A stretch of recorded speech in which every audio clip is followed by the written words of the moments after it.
So we're going to look at two scenes here to analyze and in part compare and contrast the two, but also see how it continues through with ideas and maybe establishes ideas and then develops them.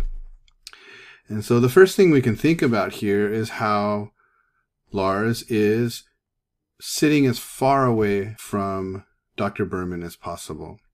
He's in what's pretty relatively dark in a corner, and even his body language is closed, his hands tight, he's bending over.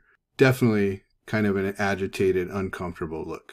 Especially when we think about how Gus and Karen sat when they sat with Dr. Berman earlier. Much more intimate, closer.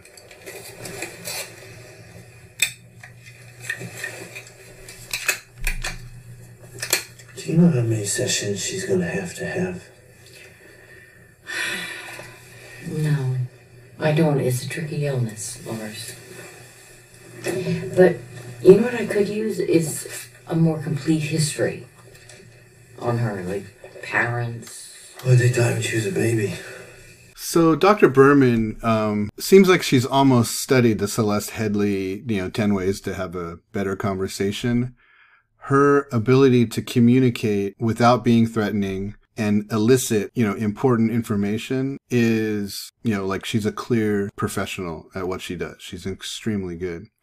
And so she doesn't force the discussion. She actually just sits there and lets him start talking before she even responds. And now she's getting Lars to talk about Bianca's backstory. And because we've seen the film once already, we now know that his mother died while giving birth to him. And that shortly after that, his father committed suicide. And so we can see that in retrospect, Lars is using Bianca and creating a backstory that mirrors his, which creates a kind of way to communicate to others when he's somebody who doesn't know how to communicate. Well, that's not fair. Yeah, but she doesn't feel sorry for herself or anything. She just wants to be normal, have everyone treat her normal. That's nice. I admire that. Yeah, me too. And now notice what he's picked up. He's picked up this little tchotchke that's on the shelf of Dr. Berman's. And it's actually an eagle, a bald eagle. And think about what an eagle or bird in general means, but particularly a bald eagle in the United States. Birds tend to represent freedom and independence, movement. But here, watch what's going on with this particular eagle and think about what happens to it as the conversation develops. Is that your husband? Yes. He died. Oh, no. I'm sorry. You have kids? No. So it's interesting. An eagle, which is generally a symbol of freedom, movement, independence, is here an image that is just spinning in circles on its beak. It's not moving or getting anywhere. And maybe this could be something that's parallel to or symbolic of Lars himself, that he can't get anywhere. He's stuck in this place in his life. And then we're given, I think, a clue. Think about when that thing gets knocked off, when he knocks it off his hand. First, the idea or question of death comes up. And what he asks is about anything, seems very empathetic towards Dr. Berman, but then he asks about kids. And it's the discussion of kids. And although she doesn't have them, that seems to make him extremely worried. And that's when he knocks the bird off of his finger and falls down, which takes that symbol of the bird as freedom even further downward as a bird that's lost its flight. And this is important too, I think, when we get into the next scene and we see the symbol of the bird in flight potentially evolving or carrying through. You must get really lonely. Sometimes I get so lonely I forget what day it is and how to spell my name. I've had interesting responses from students in the past about this particular moment.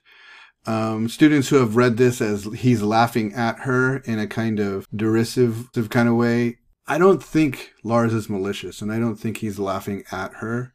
I think it's a kind of uncomfortable laughter of recognition that he understands that loneliness, that there's also a kind of intimacy being built between Dr. Berman and Lars now, in the sense that they have something they share.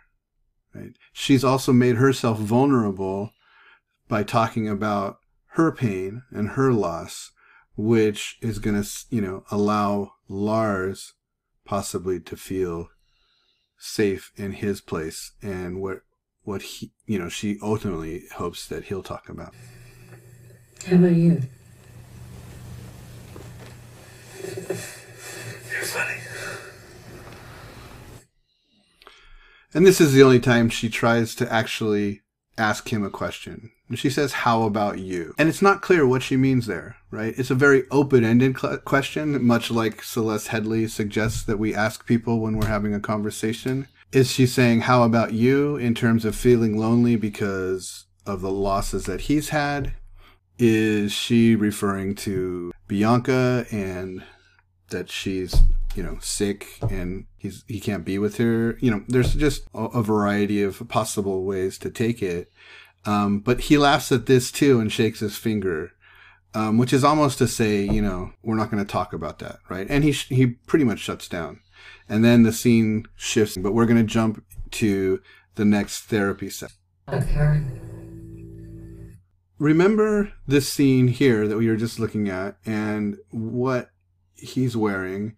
But now he has the jacket off. He seems more comfortable. The blanket around his neck is now in his lap. So something's changed here about him just as we look at the clothes. Okay, and we'll see from this image that we were just looking at to the scene we're watching. I don't know her very well. Oh, she's wonderful. They're talking about Karen. I was very lucky with women. She's wonderful. But she...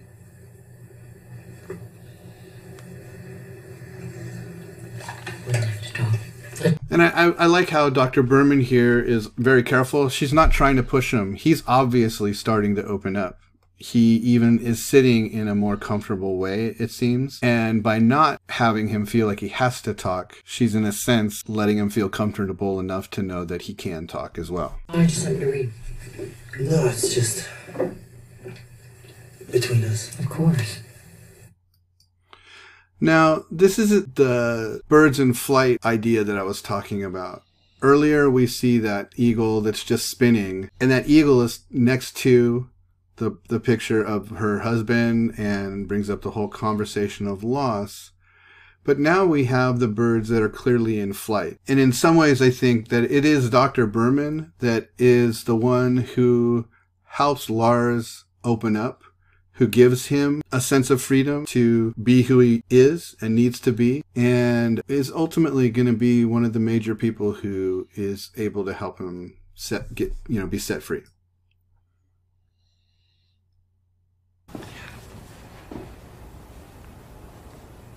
I'm worried about her. I think she has a little problem. Oh, maybe you shouldn't tell him. No, it's okay. It's just... Notice, too, that the lighting here, even though he's in the same corner, there's more light on it. So the darkness is lifting a little bit. He's opening up. He's going to, explain what he feels about Karen and her hugs now. And I think it's because she's insecure. But she's just always trying to hug everybody. Some people don't like that. Some people don't like to be hugged. But she doesn't realize that. She takes it personally and thinks... it hurts her feelings. I don't know what to do about that. Do you? But it's such a comfort sometimes just to have somebody's arms around you, don't you think? No. Come on, it feels good. It does not feel good. It hurts. Oh. I think it's interesting here. Lars has said something now that causes Dr. Berman to really take a double take, and she just kind of looks back really quickly before she looks back down the way she is here. I think what's interesting here is that it really speaks to what van der Kolk is talking about in the chapter we read about losing the body, losing the self. That when you don't have those initial moments of attachment when you're a child with your mother, you never really learn intimacy because you never really had that touch that was so necessary in those beginning stages of the child's development. And here we can see an extreme version of this reaction that he can't feel connected. In fact, I think is afraid of connection. If the people closest to you died when you were a child, how do you develop relationships with others without the fear of imagining those people dying? And what better way to avoid intimacy than to avoid touch? And we can also see maybe why touch is so painful, because it suggests intimacy. And if you can't have intimacy, even though clearly Lars wants it, otherwise why create the whole Bianca character in the first place? What do? Like a cut or a bruise? Like a burn. Like when you go outside and your feet freeze and then you come back in and they thaw out. It's like that. It's almost exactly like that. Same with everybody? Not really with Bianca. So what's interesting here is with Bianca, she's an inanimate object, right? So he says he doesn't have this problem with her. It's just everybody else. And what's telling there is Bianca can't die because she's inanimate in the first place, right? She's just a hunk of plastic. And so we can start to see why Bianca is so important to him. But I realize. So you don't let people touch you? Lars, isn't that hard to get away with? No, not really here, because I have all these layers. And that helps. So we've cut back now to the earlier scene, and we can see that the first time he was in the office, he actually has that big thick coat on top of all of his other layers. So with this scene now, we see one of those very thick layers has come off, which means he's starting to expose himself, but he's still very conscious of all those layers that he wears, those layers that separate him from intimacy. Look, we can't change Karen, but I can help you.